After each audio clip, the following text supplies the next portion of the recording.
Hai sobat, Assalamualaikum warahmatullahi wabarakatuh. Bagaimana kabar kalian? Semoga kalian sehat ya. Terima kasih sudah klik video ini. Mari bagikan pengetahuan Islam dengan cara like, share, and subscribe channel Kepoin Islam. Semoga bermanfaat bagi kita semua. Kepoin Islam yuk. Al-Quran adalah kitab suci bagi umat Islam. Al-Quran berisi petunjuk untuk hidup manusia. Menghafal Al-Quran termasuk ibadah sebagai tujuan hidup dalam Islam jika dilakukan ikhlas karena Allah dan bukan untuk mengharapkan pujian di dunia, sebagaimana fungsi Al-Quran dalam kehidupan dan keajaiban Al-Quran di dunia. Menghafal Al-Quran sebagai bentuk perlindungan sepenuh jiwa dan raga amalan dalam Al-Quran. Selain dalam sholat, umat Islam diwajibkan untuk membaca surah pendek atau surah lain selain Al-Fatihah. Untuk itu, menghafal dan membaca Al-Quran adalah bagian penting dari kehidupan seorang muslim dan muslimah. Kini, sudah banyak bermunculan kembali anak-anak penghafal Al-Quran. Dengan bimbingan guru mereka, akhirnya mereka berhasil menjadi hafiz. Ternyata hal ini pun didasari karena kesadaran akan manfaat membaca dan menghafal Al-Quran. Berikut 5 keutamaan penghafal Al-Quran. 5. Ditemani malaikat.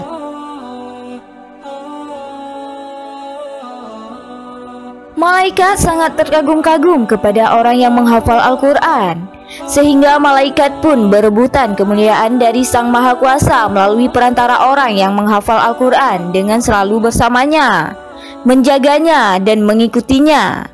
Namun hanya malaikat yang paling mulia di antara para malaikat lainnya yang terpilih menjadi penjaga sang penghafal Al-Quran. Dari Aisyah radhiyallahu anha, Nabi sallallahu alaihi wasallam bersabda, orang yang membaca dan menghafal Al-Quran, dia bersama para malaikat yang mulia. Sementara orang yang membaca Al-Quran, dia berusaha menghafalnya, dan itu menjadi beban baginya, maka dia mendapat 2 pahala. Hadis riwayat Bukhari. Betapa mulia sang penghafal Al-Quran di mata para malaikat, sehingga malaikat akan selalu menjaganya dari keburukan dan mara bahaya dengan seizin Allah Subhanahu wa Ta'ala. Dengan begitu, para penghafal Al-Quran akan selalu merasa aman dari godaan setan yang selalu mengajaknya ke dalam perbuatan yang tercela.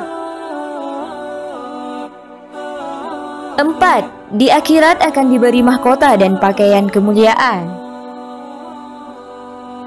Bukan hanya di dunia saja sang penghafal Al-Quran mendapat kemuliaan dengan ditemani malaikat yang mulia, akan tetapi di akhirat pun juga ia akan mendapatkan kemuliaan dari Al-Quran itu sendiri, yaitu berupa mahkota yang dipakaikan di atas kepalanya dan juga pakaian kemuliaan. Yang itu semuanya dimintakan langsung oleh Al-Quran kepada Allah Subhanahu wa Ta'ala. Dari Abu Hurairah radhiyallahu anhu, Nabi sallallahu alaihi wasallam bersabda, Al-Quran akan datang pada hari kiamat, lalu dia berkata, ya Allah, berikan dia perhiasan. Lalu Allah berikan seorang hafiz Al-Quran mahkota kemuliaan. Al-Quran meminta lagi, ya Allah, tambahkan untuknya.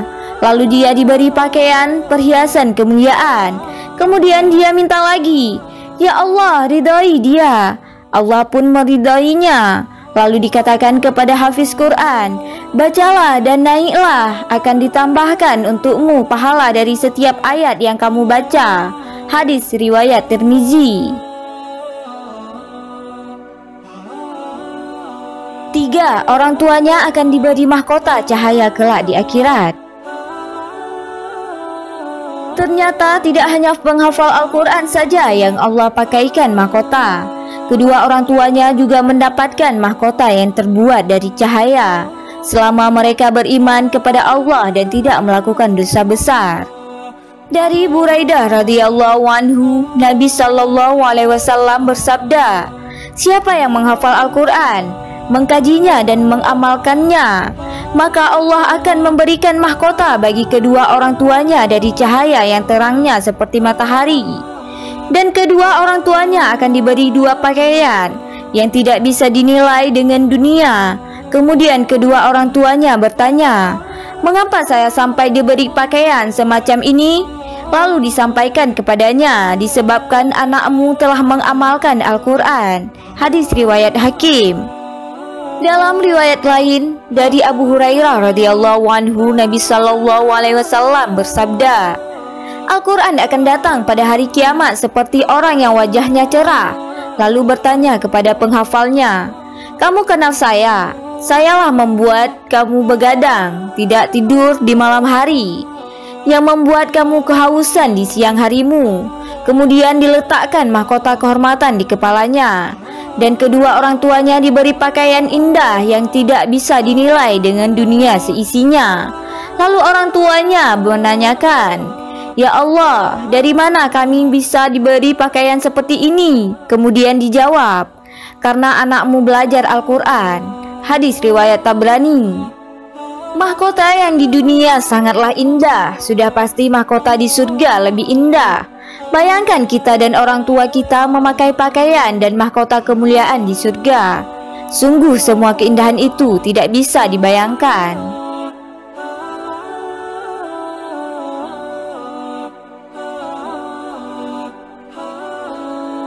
2. Mendapat syafaat dari Al-Quran. Al-Quran adalah kitab Allah Subhanahu wa Ta'ala yang sangat istimewa. Keistimewaan ini tidak dimiliki oleh kitab-kitab sebelum Al-Quran, seperti Taurat, Injil, dan Zabur. Salah satu keistimewaannya adalah ia mampu memberikan syafaat kepada pembacanya. Oleh sebab itu, Nabi menganjurkan kepada umatnya untuk memperbanyak membaca Al-Quran agar kelak mendapatkan syafaat Al-Quran. Sebagaimana Nabi bersabda, "Bacalah Al-Quran, sesungguhnya ia akan datang di hari kiamat memberi syafaat kepada pembacanya."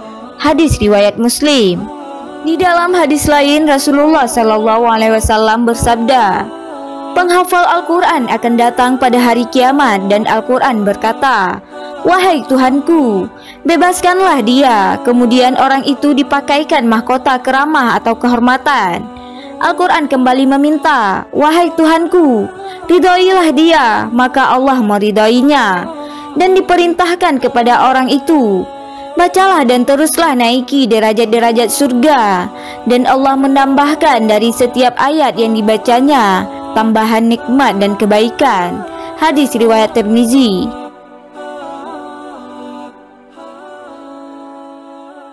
1. Memperoleh penghormatan dari Rasulullah Sallallahu Alaihi Wasallam.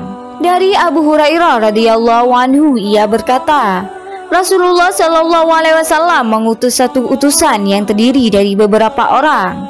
Kemudian Rasulullah Sallallahu Alaihi Wasallam mengecek kemampuan membaca dan hafalan Al-Quran mereka. Setiap laki-laki dari mereka ditanyakan sejauh mana hafalan Al-Qurannya. Kemudian seseorang yang paling muda ditanya oleh Rasulullah Sallallahu Alaihi Wasallam, "Berapa banyak Al-Quran yang telah engkau hafal, hai fulan?" Ia menjawab, "Aku telah menghafal surah ini dan surah ini, serta surah Al-Baqarah." Rasulullah Sallallahu Alaihi Wasallam kembali bertanya, "Apakah engkau hafal surah Al-Baqarah?" Ia menjawab, "Betul." Rasulullah Sallallahu Alaihi Wasallam bersabda, "Pergilah dan engkau menjadi ketua rombongan itu."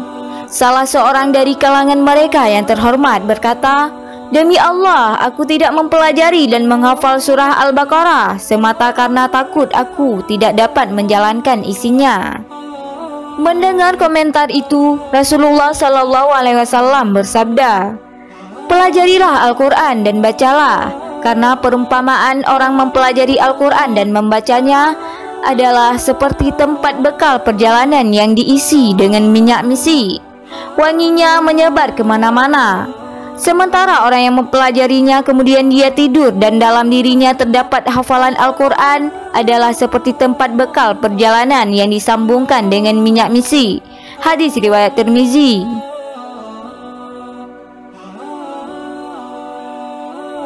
Subhanallah, dengan menghafal dan mengamalkan Al-Quran, kita semua akan mendapatkan kemuliaan-kemuliaan itu. Semoga kita semua mendapatkan kemuliaan-kemuliaan tersebut dengan menghafal dan mengamalkan Al-Quran. Amin ya rabbal alamin. Wallahu a'lam bishawab.